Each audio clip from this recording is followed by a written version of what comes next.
Silicon Valley, technology, art, green, and sustainability.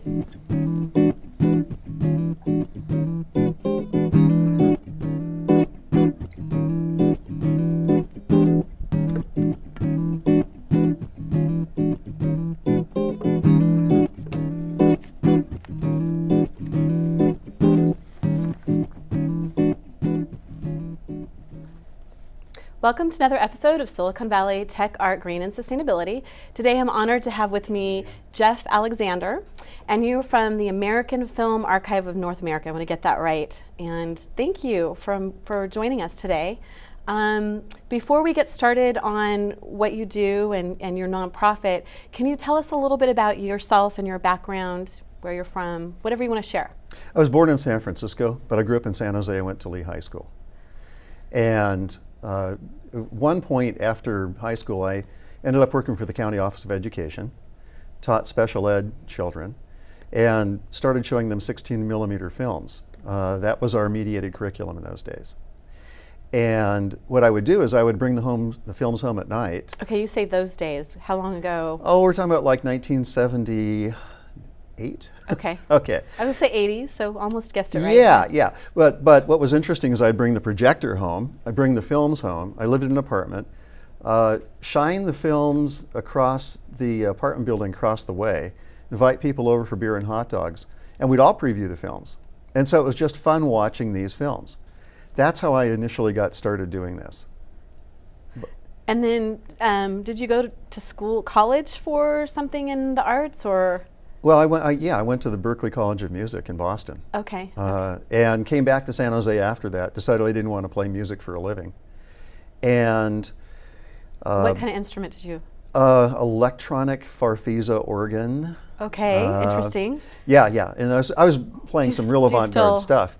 No, I went cold turkey. Okay. But I did get involved in the high-tech world. And so I became a high-tech consultant here. And then sometime in the 1990s, the San Jose Public Library decided they would sell their 16 millimeter film collection. So what I did was went down, stood in line, bought some films, and brought them back to my house. I bought a projector from somebody who was also in line and started showing films in my backyard. And they were really cool. And I became really curious as to who the people were who made these films. And nobody had ever done any historical work on them. I mean, there was nothing in magazines, nothing in books, anything. So I started to interview these filmmakers. I would figure out where they lived and call them up on the telephone. Nobody had talked to them in years. And so meanwhile, every week I'm inviting people over to my house in my backyard. We're showing films, setting up a screen. And what year about was this again? Early 1990s. Okay. And then what happens is one day the San Jose police show up. It's the riot squad. And the woman behind me, who was crazy, who had a substance abuse problem, had told the police, called them up and said, they're having a raucous party over there, they're disturbing my sleep. And this is downtown San Jose again? This is 15th Street. Kind of near San Jose State? Yeah, so 15th Street. They probably thought you were some college kids or something, maybe? No, she had an abuse problem and she didn't like me. Okay. So I don't know what story she told the police, but they did show up in riot gear and they busted the party. And it was 9 o'clock on a Saturday night. I wasn't even late. And one of the people who was at that event was Paul Burnell, who's an esteemed judge and our city historian. Wow. So he went out and he and I spoke with the police and we agreed that would be it. And I never showed a film in my backyard ever again. So we needed a place to show films. That's how we ended up at the Agenda Lounge on the corner of First and San Salvador for what became a series of 415 shows. Wow. So that started in 1990? Roughly 1995. 95, okay. That's about the year that I graduated is the year I graduated San Jose State. Let's pull up slide 1 right now. So that was this is incredible. So is this your archive here then? This is our archive today. Our archive is now twice as big as this. There is no blank space anymore. We can pull that slide down. So how many films do you have then? We have 7,000 films in that space. Wow. We have another roughly 5,000 on extended loan that are in different locations. So essentially we have about 12,000 films. So, okay, I was thinking 10, because in your book I think you say about 10. Mm-hmm. So, plus you have other people that also collect what you don't collect, who were in your group or are in your group, our friend Dan. Mm-hmm. So there's a lot. I mean, I didn't realize how many were out there, and they were just, what was happening with them? They were just getting dumped, or? Well, yeah, so between the whole movement that's known as educational film, started around 1910. Thomas Edison did some early educational films. It ended about 1985 with the advent of VHS tape. So at that point, 16 millimeter films, which were very expensive, went away. And a lot of the content on those films was not recast into VHS tape. So the content was being lost. What started happening from about 1990 onwards is school districts began throwing away the films. Said, we don't want these anymore, they can't find homes for them, nobody will buy them. So they started throwing them in a landfill. And that was a red flag to me, because I had seen so many of these films that were really good. I determined, well, I think we better start historically looking at this as an art form that we can't throw away. And there'd been a precedent for that. About 70% of all silent films are now gone forever because they threw them away. They didn't think they were important.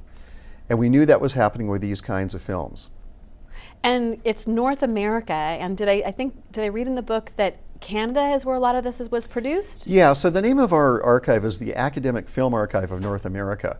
A lot of them were produced in Canada. And the National Film Board of Canada is really an important key public entity in these kinds of films. So I wanted to make sure that we didn't ignore the Canadians when we put this archive together. Now I call it academic film, so let me explain what academic film is. Okay. Educational film encompasses humanities, science, and guidance films. Guidance films are the school bus safety films that are kind of kitschy, that everybody really loves to watch. The sex education films. Sex education, that they made school us bus watch. safety. Yeah, exactly. When it's a rainy day, you go to the gym and watch stuff about girls if you're a girl, right? That kind of thing. We're actually not interested in those films. There are plenty of people who are.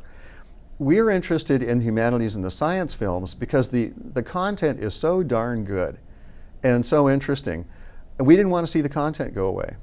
So we gradually have gotten to the point where we put films online. And a lot of the people who use our films online are teachers who are still teaching those subjects and use this content, which in many cases, even though it's 40, 50 years old, is still new, just as new today as it was when it was created.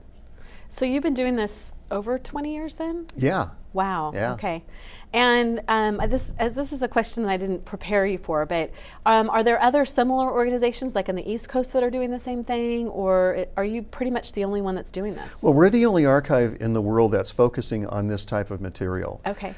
When we started, nobody really cared.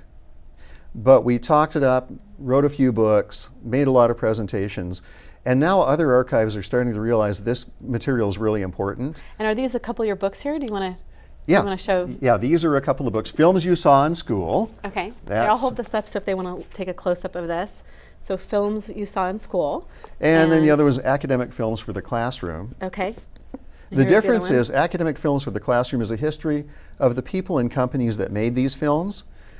Films You Saw in School is a compendium of about 1,000 reviews of these films, many of which are available on the internet now. So the great thing about it is you can read about them, you can hit a link, and you can go and you can watch them, which is wonderful. Which is awesome. Yeah.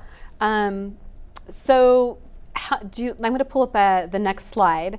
How many employees do you have? And do you have employees? Tell us about this right here. Oh, that's our board of officers. Okay. And I think the slide said a t-shirt crew, or? Yes, those are our Cine 16 t-shirts. Now, before we were incorporated as a 501c3, we called it Cine 16. That was in front of the Agenda Lounge, and we have a board of officers. In the good old days of the Agenda Lounge. In the good old days of the Agenda Lounge, we were operating underground. That's where we did most of our 400 shows. And it was a real bohemian atmosphere, Heather. We encouraged people to smoke. So employees or volunteers? Those are volunteers. We have no employees. And there's about a dozen, 20? We have 10 hardcore volunteers. Okay. Including me. Okay. Okay, I don't make any money either. So we have no paid people. Let's pull up the next slide because I think this is maybe one of your key volunteers here with you. Yeah, that was actually taken up in San Francisco. We did a number of shows in other cities, including St. Louis, San Francisco, Austin, Texas, basically all over the place. This was a show we did up there. So people started finding out what we were doing in San Jose, and then they would want us to come into different cities and replicate that. Pull that down. Are you producing films yourself too, No. or have you ever? I have never. Okay. I don't have that talent. Okay. Well, you probably do after seeing so many films. No, I'm a good